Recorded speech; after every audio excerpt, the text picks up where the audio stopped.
Olá pessoal, vamos para mais uma aula da disciplina de Geografia e hoje nós estaremos estudando hidrogeografia do Brasil. Então nós estaremos estudando aí a parte hídrica correspondente ao nosso estudo hidrográfico brasileiro. E para iniciarmos, deveremos compreendermos que há algumas palavras-chave para o entendimento do estudo hidrográfico. E nós iremos dar o pontapé inicial com estas palavras que são fundamentais para a nossa compreensão a respeito desta disciplina que favorece o nosso conhecimento para a compreensão dos relatos hídricos do Brasil. Para iniciarmos, então, vamos lá. Os rios são cursos naturais de água que se deslocam de um ponto mais alto. Esse ponto mais alto nós chamaremos de nascente, até atingirem a foz. Foz passa a ser um termo também fundamental no estudo hidrográfico brasileiro. Foz passa a ser a descrição do encontro de água, seja a água do mar, do rio com o mar, a água de um rio com lago, ou até mesmo pântano, nós chamamos de foz. Então, quando trata de rios, nós iremos definir cursos naturais de água que deslocam de um ponto mais alto até atingirem o foz. Esses cursos de água, conforme a frequência com que a água ocupa as drenagens, podem ser classificados de rios perenes, rios intermitentes, também chamados de temporários, e rios efêmeros. Então nós teremos aí, quanto ao tempo, 3 tipos específicos de rios. Primeiramente, nós teremos os rios perenes. Quem são ou como são descritos os rios perenes? São rios que contêm água todo o tempo, durante o ano inteiro. Grande exemplo, o nosso rio, aqui de Santa Maria da Vitória, o Rio Corrente é um rio perene. Janeiro, fevereiro, março, abril, maio, junho, e aí vai. Iniciando novamente janeiro, ele tem uma diminuição do seu volume no período mais seco, porém um rio, ele corre todo ano, ou por todo ano, o rio está presente. Nós chamamos de rio perene. Eles são alimentados por escoamento superficial, a água sobre a superfície, e também por escoamento subsuperficial, que está abaixo da superfície. Esse último, o subsuperficial, proporciona alimentação contínua, fazendo com que o nível do lençol subterrâneo nunca fique abaixo do nível do canal. A maioria dos rios do mundo é perene. Observe bem, a maioria dos rios do mundo é perene. Retornando então, os rios perenes, eles passam a ter o seu curso decorrendo todo o período do ano. Eles são alimentados por escoamento da água da superfície e do subsolo, ou subsuperficial, o que nos leva a entender. A água da chuva, ela tem 3 saídas bem definidas. A água da chuva, ela irá para buscar a parte mais baixa na superfície, ela irá evaporar e ela irá para o subsolo, que passa a ser um dos alimentos fundamentais dos rios perenes. Já o segundo tipo de rio, quanto ao tempo, nós temos os rios intermitentes ou rios temporários. Rios por onde escorre água por ocasião da estação chuvosa. Porém, no período de estiagem, esses rios desaparecem. São rios temporários. O que diferencia os rios temporários dos efêmeros? Aqui nós notaremos. Os intermitentes ou temporários, também chamados temporários, são alimentados por escoamento superficial e subsuperficial. Então, preste bem atenção. Os temporários, chamados intermitentes, eles passam a ser mantidos em um curto período de tempo, e eles são alimentados por águas que escorrem na superfície e abaixo da superfície, enquanto os efêmeros formam somente por ocasião das chuvas ou logo após a sua ocorrência. São alimentados exclusivamente pela água de escoamento superficial. Parou a chuva, parou a existência desses rios. Ao contrário dos temporários, que eles são alimentados por um pequeno espaço de tempo, pelo que nós chamamos de água abaixo da superfície, ou as águas do lençol freático. Então, 3 tipos de rios no que corresponde ao tempo: perenes, intermitentes e efêmeros. Já no que corresponde à drenagem, nós iremos encontrar os rios poderão ser efluentes, rios que recebem contribuição de água do subsolo e aumentam a sua vazão em direção a jusante. Jusante passa a ser basicamente a direção desse rio. Aí nós iremos observar para onde esse rio irá desaguar. Jusante traz para nós essa descrição fundamental. Enquanto nós também teremos os influentes, que passam a serem rios que perdem água para o subsolo. Isto é, os rios que acabam perdendo a água por meio da infiltração, além de perder a água por meio da evaporação. Eles diminuem sua vazão em direção a jusante e pode secar antes de atingir o mar. São típicos de climas áridos, então a água ela penetra no subsolo, além do processo de erosão, e antes de chegar à foz, ou a jusante, seu ponto final, nós iremos perceber a inexistência do rio. Temos quanto à localização, ou de acordo ao relevo, também 2 tipos de rios: os rios de planalto. Rios de planalto correspondem àqueles que apresentam elevado potencial hidrelétrico, posto que nascem em regiões altas e, portanto, apresentam grandes quedas de água, como as cachoeiras. Em alguns trechos, esses desníveis no curso da água impedem ou prejudicam a navegação. Então, os rios de planaltos, eles têm pontos positivos, destaque para a produção hidrelétrica ou a produção de energia. Já o ponto negativo está correlacionado ao que nós nomearemos de modal, o meio de transporte, tornando-se um espaço com grande prejuízo, prejudicando o processo de navegação. No Brasil também encontraremos os rios de planícies, que são muito utilizados para navegação, posto que não apresentam desníveis em seu curso de água, nascendo e desembocando em locais planos e relativamente baixos.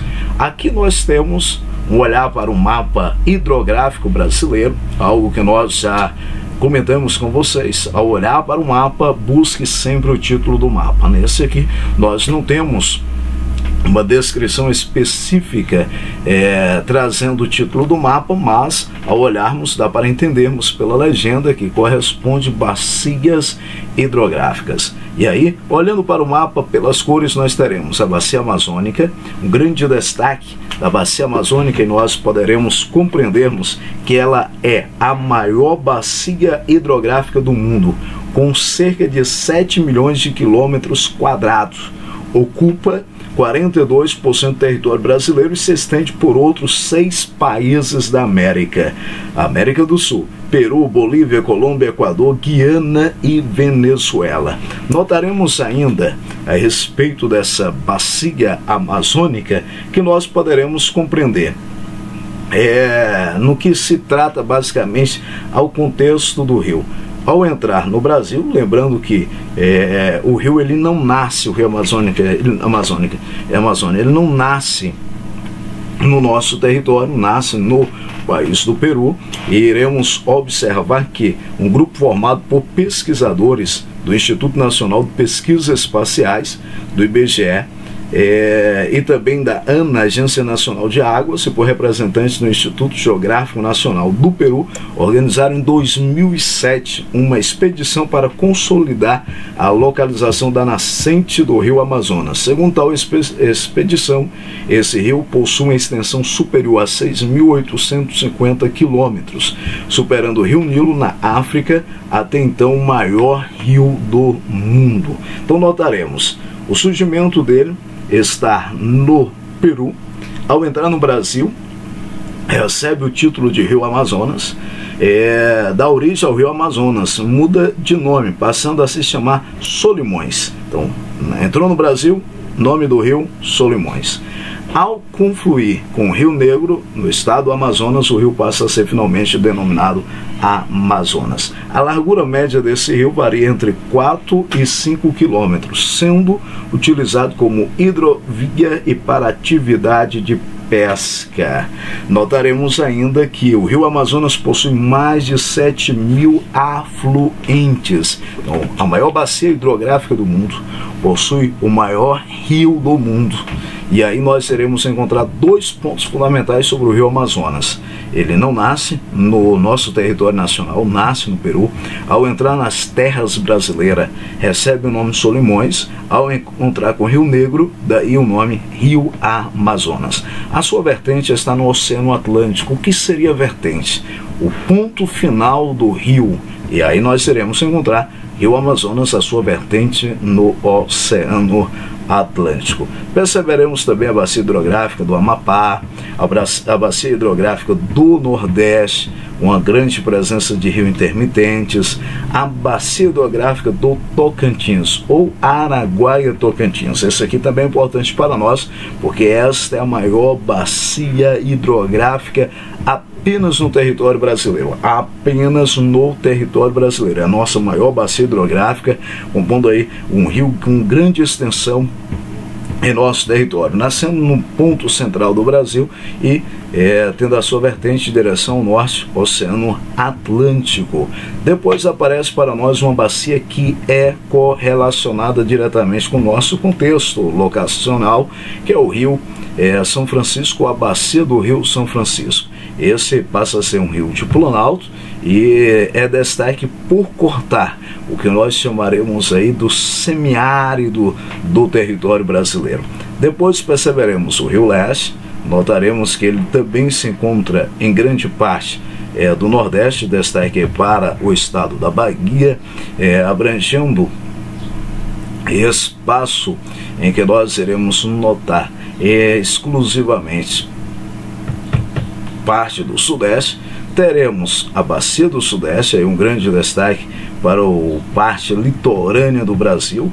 A bacia do Uruguai no sul do Brasil, Rio Grande do Sul, grande destaque é a bacia do Paraná. A bacia do Paraná que é destaque na produção de hidrelétricas, um rio de planalto, e aí nós teremos as hidrelétricas ou hidrelétricas, produção de energia em grande quantidade. E também correlacionado à localização, favorecendo ao sul e ao sudeste do Brasil na produção de energia. Vamos para uma interatividade para assim memorizarmos alguns pontos fundamentais e, conforme algo que nós temos descrito para vocês, a leitura nos dá a possibilidade de conhecimento. Assistirmos vídeos importantes esclarece a nossa mente, porém a aprendizagem também necessita de atividade. E aí vamos para uma interatividade. Com cerca de 7 milhões de quilômetros quadrados, esta é a maior bacia hidrográfica do mundo, compreendendo porções dos territórios do Peru, Colômbia, Equador, Venezuela, Guiana, Bolívia e Brasil. Possui grande potencial de navegação e seus rios principais são o Alaga, Napo, Xingu, Negro, entre tantos outros. Essas características são da bacia hidrográfica, esta é moleza. Mas vamos analisar na questão alguns pontos fundamentais. Primeiro ponto fundamental, é a maior bacia hidrográfica do mundo. Segundo ponto, compreende porções dos territórios Peru, Colômbia, Equador, Venezuela, Guiana, Bolívia e Brasil. Já dá para nós chegarmos à conclusão. E por último, percebemos que possui alguns rios afluentes. E aí nós temos entre eles o Rio Negro. Essas características são da bacia hidrográfica do Rio Amazônia. Então a bacia hidrográfica amazônica. Alternativa D. Uma questão aí para nós termos alguns esclarecimentos e compreensões básicas sobre a hidrogeografia do Brasil. Continuando divisores de água, perceberemos que a rede fluvial do Brasil origina-se a partir de 3 divisores de águas, que são os centros dispersores de água, isto é, locais a partir de onde as águas tomam uma direção, correspondem geralmente às serras e aos planaltos. E aí nós teremos um mapa que nos dá o entendimento do relevo do Brasil, e perceberemos que há uma planície chamada planície amazônica, e nela teremos a influência direta da Cordilheira dos Andes, a Cordilheira dos Andes ficando oeste do nosso território, do nosso país, onde temos a nascente aí da maior bacia hidrográfica, do maior rio do mundo. Teremos também o Planalto Norte Amazônico, corresponde aí no mapa Planalto das Guianas, e uma outra divisão fundamental da água em nosso território brasileiro é chamado Planalto Brasileiro, Planalto Central. Aí nós perceberemos que ele passa a ser importante para o surgimento de rios e o favorecimento de afluentes dos grandes rios. Do Planalto Central nós teremos, beneficiando a bacia do São Francisco, a bacia do Tocantins, Araguaia, a bacia do Rio Amazônia e assim por diante. E para finalizarmos, nós teremos um olhar específico para as principais características da hidrografia do Brasil. Quais são elas? O Brasil é destaque pela grande riqueza fluvial, tanto na quantidade quanto na extensão e no volume de água. O Brasil ele é pobre na composição de lagos.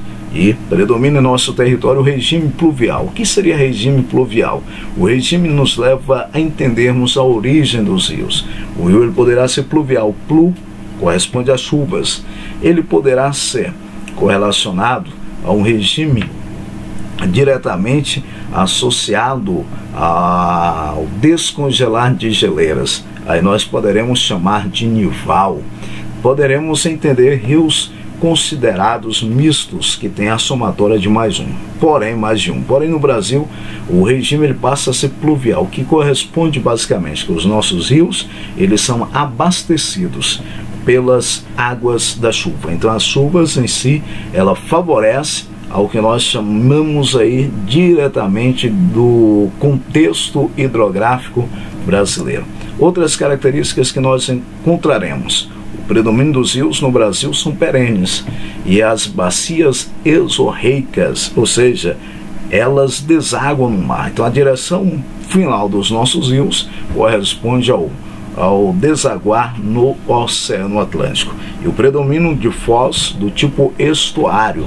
Há dois tipos de foz em destaque, o estuário e o delta. O estuário desemboca no mar em forma de um único canal. O delta, mais de um canal, o que torna em semelhança uma visão por satélite, uma visão aérea da letra delta, a quarta letra do alfabeto grego. Alfa, beta, terceira, beta, delta, e aí vai. Lembrando um pouco aí do alfabeto grego. E, por fim, nós iremos encontrar na produção de energia elétrica, o uso dos rios é muito grande. Aproximadamente cerca de 90% da eletricidade brasileira provém dos rios. Seu potencial hidráulico vem de quedas d'água e corredeiras, dificultando a navegabilidade desses mesmos rios. Na construção da maioria das usinas hidrelétricas, não foi levada em conta a possibilidade futura de navegação, dificultando o transporte hidroviário. Aí nós temos uma característica fundamental dos nossos rios, correspondendo basicamente à produção energética. 90% da energia do Brasil, quase 90% das hidroelétricas. Para fecharmos então mais uma interatividade, e aí nós iremos observar, com relação à hidrografia brasileira, é incorreto afirmar, aí nós iremos notar: as regiões planálticas, os rios brasileiros apresentam um enorme potencial hidrelétrico, bastante explorado no centro, sul e nos rios São Francisco e Tocantins. Letra B. O Brasil não possui lagos tectônicos, pois as depressões tornam-se bacias sedimentares. E letra C. Em vários pontos do país há corredeiras, cascatas, em algumas áreas rios subterrâneos, o que favorece o turismo. A bacia amazônica é a maior do planeta. drena cerca de 56% do território brasileiro e tem suas vertentes delimitadas pelos divisores de água da Cordilheira dos Andes, pelo Planalto das Guianas, Planalto do Norte e o Planalto Central. E a alternativa letra E, todos os rios brasileiros possuem regime simples pluvial. Cuidado nessas questões quando virem afirmativas tratando todos apenas, fiquem de olho, preste bem atenção, porque aí poderá estar a alternativa que merece ser observada com clareza. E a pergunta, ela vem, é incorreto afirmar. Então o que é incorreto afirmar? Todos os rios brasileiros possuem regime simples pluvial. Todos? Não. Nós temos também regime misto, como por exemplo o rio Amazonas. Então, fechando por aqui, um forte abraço a todos e continuemos dedicando ao nosso estudo.